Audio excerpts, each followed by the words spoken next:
Hello, I welcome you all in this presentation related with the subject failure analysis and prevention. In this presentation, basically we will be talking about the general procedure which is used in the failure analysis of the metallurgical or the mechanical components. So, you see what is the purpose of the failure analysis, that is what we will try to talk a little bit first. You see, whenever any failure of a component or a metallurgical failure occurs, we will notice that it will be leading to the disruption of the services, improper functioning of the component and the systems. So, it is required that the failure is properly investigated, so that we can identify some primary causes related with the failure. So, basically failure analysis helps to identify the primary causes of failure which has led to the disruption of the services. So, once the primary causes are identified through proper investigation, it will help us in taking this suitable corrective action, so that the similar kind of the failures in future can be avoided. This is the main objective, identifying few primary causes of the failures, so that after the corrective action can be taken in order to avoid the subsequent similar kind of the failures. So, how it is done? Yeah, so we know that engineering components or the systems are made of the variety of the materials, which may range from, like say, the metals, the non-metals. In non-metals we may have like the plastics, wood, concrete, and then it may be like composites. So, the variety of the materials are used for making the number of the components, and these components will be manufacturing of these these materials for making the components which can be used for the services. The manufacturing approaches are also different for each kind of the material, like the metals are processed in different way than the composites and the non-metallic materials like plastics. So, variety of the materials, variety of the manufacturing processes are used for each category of the material, and in addition to this, these materials and the components which are made of variety of materials prepared by or manufactured by different manufacturing processes, they will be working under the different service conditions. So, service conditions also vary significantly, right from the room temperature conditions like ambient condition to the high temperature, or like sub-zero condition temperature like -20, or cryogenic temperature conditions like -200 degrees centigrade. So, the service conditions under which these components can work is also very large, and therefore, the failure mechanisms, since the different types of the materials which are processed by the different manufacturing processes and which are expected to perform under a range of the service conditions. So, the failure mechanisms are also different. So, failure mechanisms are different, and since the failure mechanisms are different, so we need a different approach of investigation for each failure, and that is why each failure analysis becomes unique in the sense that materials are different, manufacturing conditions are different, and the service conditions are different. So, we need the different steps in order to establish the primary causes which have led to the failure of a particular component. So, it is important to ascertain what is the material of the component, what manufacturing processes have been used for manufacturing it, and what were the service conditions under which component has worked. Probably this can help us in better way of formulating the strategy for the failure analysis. So, next step is to be what the analysis of which kind of the failure should be carried out. We know that the failure analysis is requires the number of steps, extensive like say the extensive characterization and testing, field data collection. So, since large number of things needs to be done for undertaking the failure analysis, this involves, all these things involve basically lot of time, use of resources in terms of the money, manpower and machines. Since number of things are involved, so the failure analysis in general is a costly affair. So, where it should be applied? The failure analysis should be applied only under those situations where the failure of a particular component or the system is leading to the loss of property, life, or huge loss of the production rate or the production volume, or it is disrupting to the services to the public at large. So, all those things which are really important and will adversely affect the services being provided to the public as a whole, or it is adversely affecting to the economy of a particular system or of the industry, then all those failures must be investigated. If something is of not that big importance which can severely affect the economy, the productivity, production, or which is not really threat to the life, to the loss of property and the life. So, it is not required to undertake the failure analysis systematically. Maybe it will be simply easy to just get it replaced by the another sample and get it repaired using the suitable techniques. So, what is basically the failure analysis? As I have said, the purpose of or objective of failure analysis to identify the primary causes, so that we can take the corrective action. What kind of things should be, what kind of the object or the systems or the component for which failure analysis should be undertaken, that is also I have talked. But what it is? Basically, in the general procedure of failure analysis, what we need to talk about is all the general steps, procedures, techniques, characterization and the failure mechanisms, the precautions needed in FA need to be talked about under the heading of the general procedure for the failure analysis. We need to take what steps should be followed, what will be the general procedure or the sequence in which these steps will be followed, what are the techniques available to undertake the failure analysis, what are the various characterizations that we need to take the failure analysis or to establish the possible causes of the failure.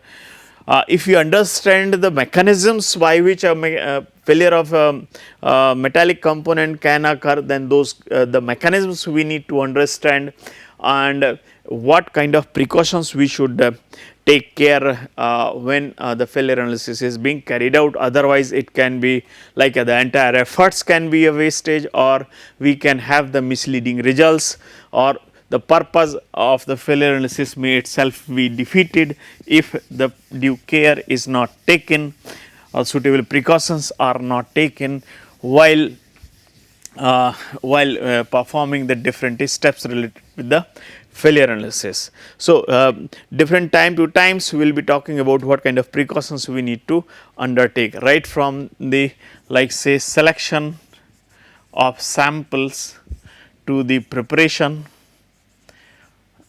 of sample or development of procedure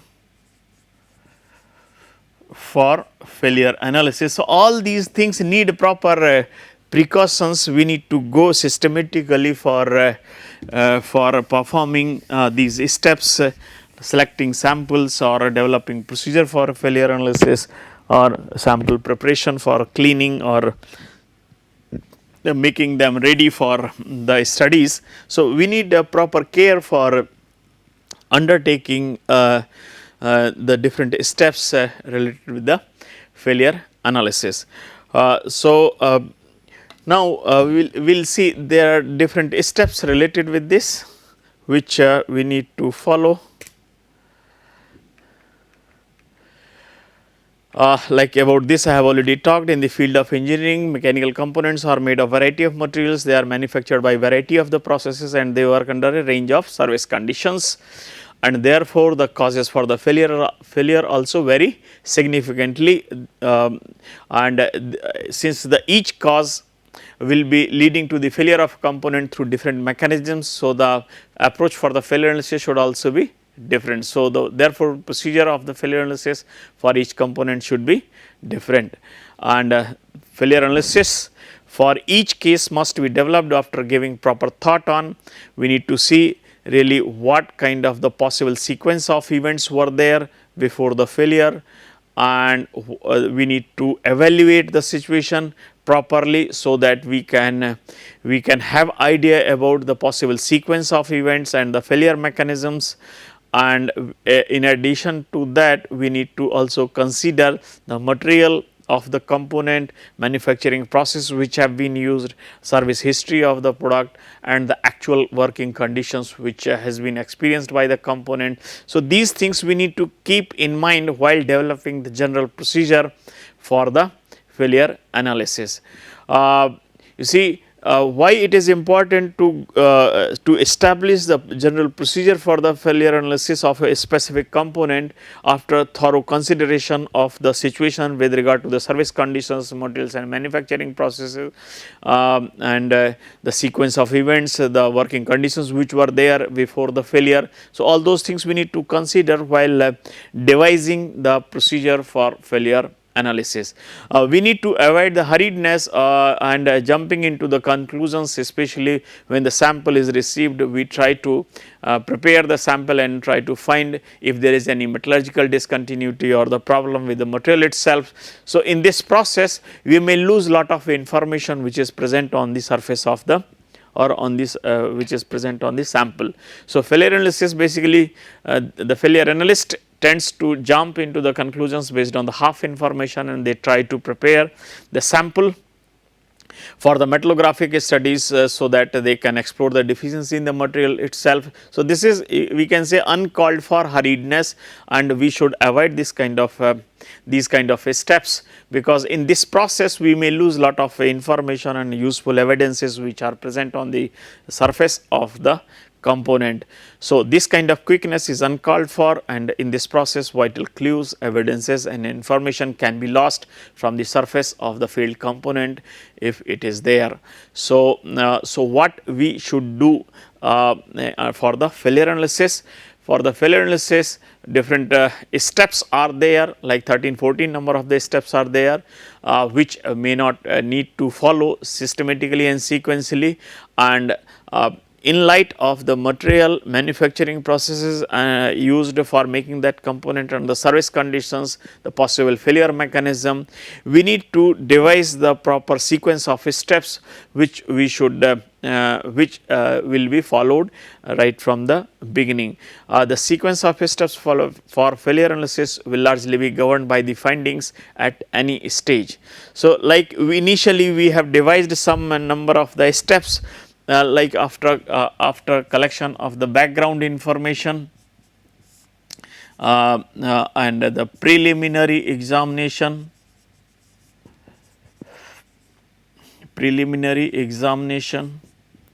NDT, DT, the macroscopy of the fracture surface, macroscopy of fracture surface.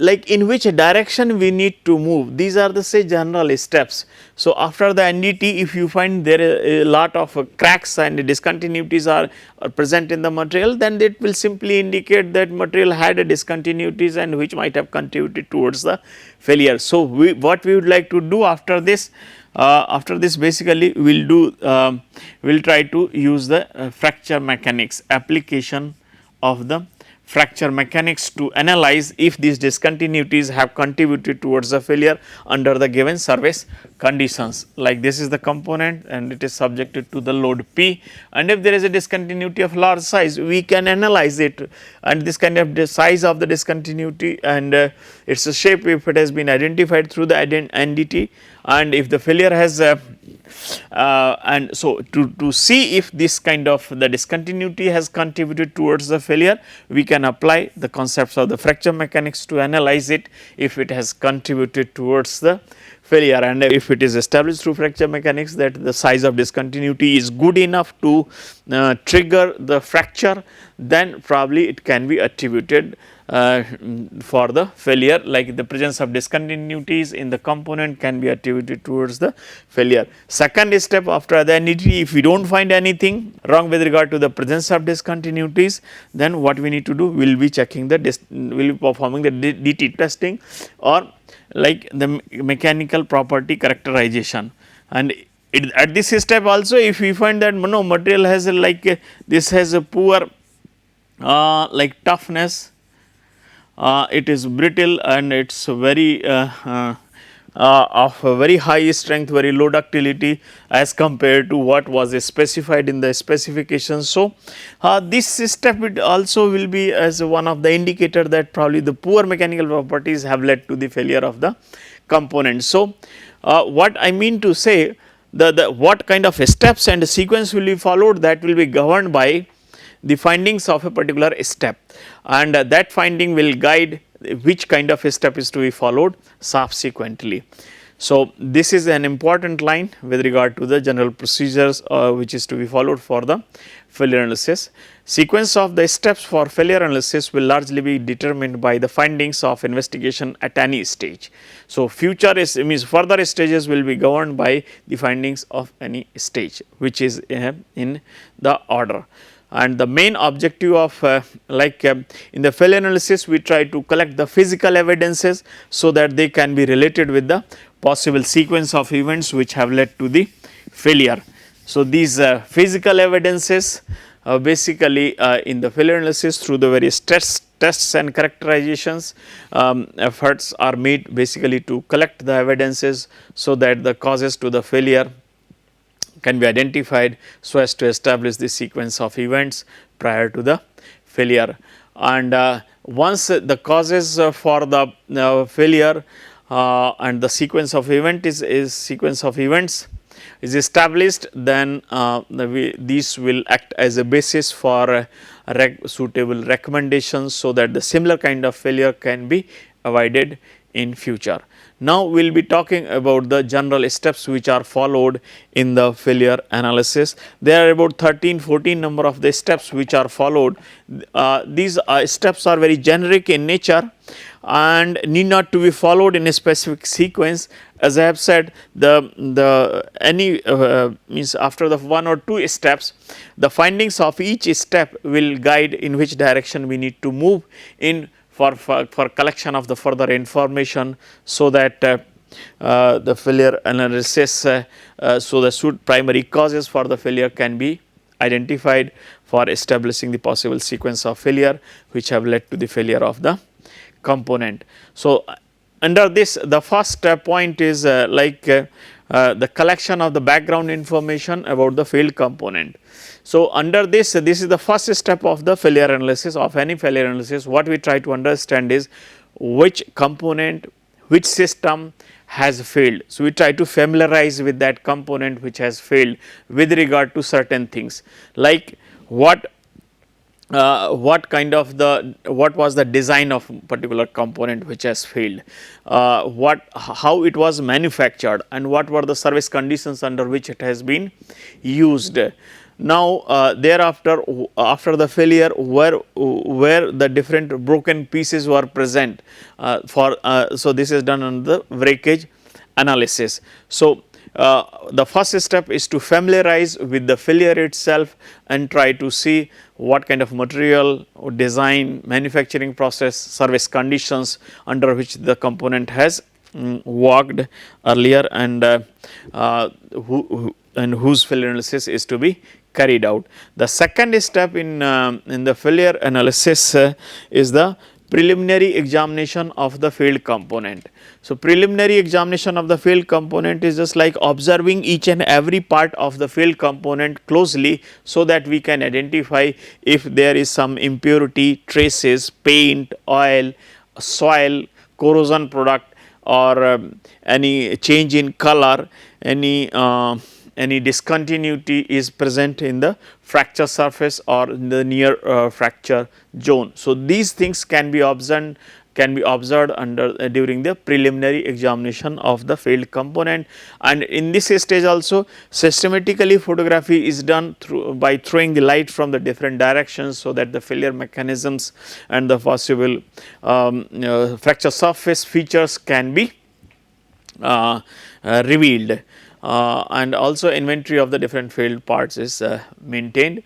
Thereafter, the third step is the selection, preservation and cleaning of the samples. So, after identifying the location where from sample is to be collected, so we have to cut it down. For cutting, we may use like mechanical method or thermal method. So, accordingly suitable location where from sample is to be collected is identified, and after taking the sample, it has to be preserved. Preserved means in ambient condition, if we will put the sample, it may rust, or if the fractured sample or fractured component was in outside service, then in the rain or during the transportation also the failed sample can be damaged. So, we need to preserve the sample collected properly during the transportation or during the storage itself, and after that, once the sample reached in the lab, we need to clean it properly. So, what precautions we need to take care, what precautions we need to follow while cleaning the sample, that that will be discussed. And the fourth step is about assessing the presence of discontinuities and defects in failed component. So, once the sample is ready for further studies, the first step is to identify the NDT on the component. NDT will help us to see if there are internal discontinuities in the failed component or not, and that will tell us whether the component, whether these can contribute towards the failure or not through the use of proper fracture mechanics approach. So, presence of discontinuities and the defects in the failed component are identified through the NDT.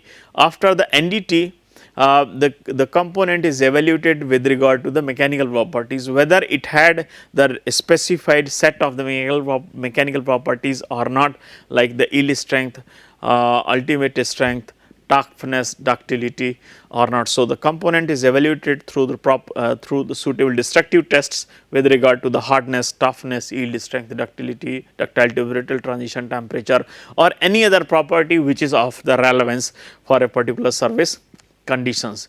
Then next is the macroscopic observation of the fracture surface.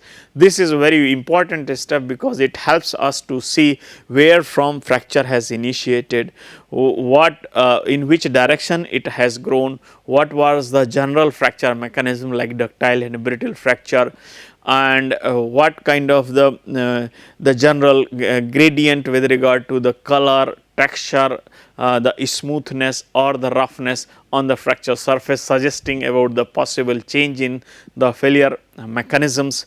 Thereafter, we have microscopic examination of the fracture mechanism, fracture surface. The microscopic examination of the fracture surface shows the microscopic mechanisms of the fracture surface, like whether there is a dimple fracture, there is a brittle fracture in terms of the cleavage facets, or intergranular fracture, or there are striations due to the fatigue fracture. So, these are the four fundamental microscopic fracture mechanisms which can be established and studied through the microscopic examination of the fractured component.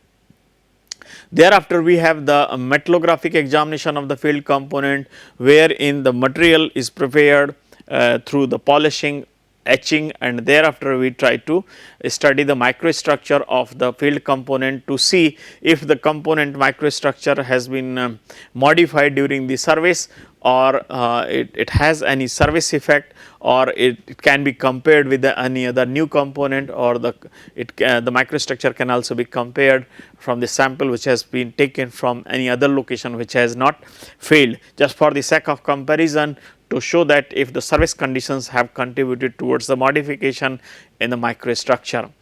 Thereafter, and this also includes the chemical composition, to see if the composition has been modified in course of the service, like decarburization or the carburization has taken place, or the component chemical composition of the component which has failed had the composition as per the specification, or it had something else. Thereafter, establishing the failure mechanism in light of the step number like a macroscopic observation, microscopic examination and the metallographic examination. We try to relate all these things to see what kind of the fracture mechanism would have been there, like it is ductile fracture, brittle fracture, through the proper sequence of events, through the proper correlation of the different information which have been collected so far through the different tests. So, this will help us in establishing the fracture mechanism. Then the failure analysis using the fracture mechanics approach.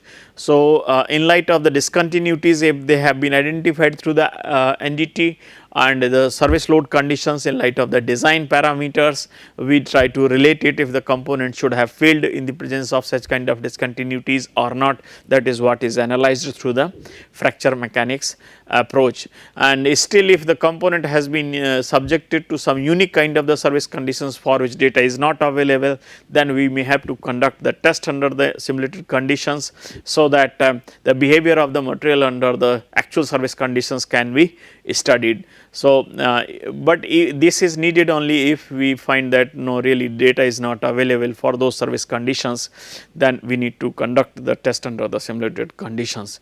And after this analysis of the finding of the investigation, this is very important step, because we have to put entire the information which has been collected through the different characterization and testing techniques, and then they are aligned in such a way that it helps us to explain the sequence of events, and it also suggests the possible primary causes of the failure. So, after the analysis, we should be in position to identify the possible causes of the failure, and thereafter we will be writing the report, and based on the possible causes of the failure we will be making the suitable recommendations. So, now this is what is there, the first presentation on the general procedure of the failure analysis. Now, I will conclude this presentation. In this presentation, basically I have talked about the need of the failure analysis and what are the general steps of the failure analysis. Thank you for your attention.